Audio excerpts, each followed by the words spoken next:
ಈ ಪ್ರಪಂಚದಲ್ಲಿ ಒಬ್ಬೊಬ್ಬರಿಗೂ ಒಂದೊಂದ್ ತರ ಹುಚ್ಚು. ಕೆಲವರಿಗೆ ಹಣದ ಹುಚ್ಚು, ಕೆಲವರಿಗೆ ಪದವಿ ಹುಚ್ಚು, ಇನ್ ಕೆಲವರಿಗೆ ಹೆಸರು ಮಾಡೋ ಹುಚ್ಚು. ಈಗ ನಿನ್ಗೇನ್ ಬೇಕು?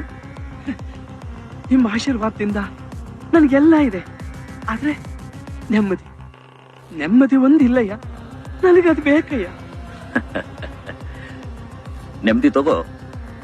ಹಣದಿಂದ ಏನ್ ಬೇಕಾದ್ರೂ ತಗೊಳಕ್ ಸಾಧ್ಯ ಅಂದೆ, ಹಣದಿಂದ ನೆಮ್ಮದಿ ತಗೋ. ಸಾಧ್ಯನಾ? ಅಯ್ಯ, ಎಲ್ಲಾ ಹಣನು ನೀನೇ ಇಟ್ಕೊಂಡ್ಬಿಟ್ರೆ ನೆಮ್ಮದಿ ಸಿಗುತ್ತಾ? ನಿನ್ಗೆ ಎಷ್ಟು ಬೇಕೋ ಅಷ್ಟನ್ನ ಇಟ್ಕೊಂಡು ಮಿಕ್ಕಿದ ದಿನ ಹಂಚು. ನೀನ್ ಹಂಚೋ ಹಣದಿಂದ 10 ಜನಕ್ಕೆ ಉಪಯೋಗ ಆಗಬೇಕು ಅಂತ ಕೆಲಸ ಮಾಡು. ನೆಮ್ಮದಿ ತನಗ್ ತಾನೇ ಸಿಗುತ್ತೆ. ಹಂಚ್ತೀನಯ್ಯ. ಹಾ, ಹಂಚು.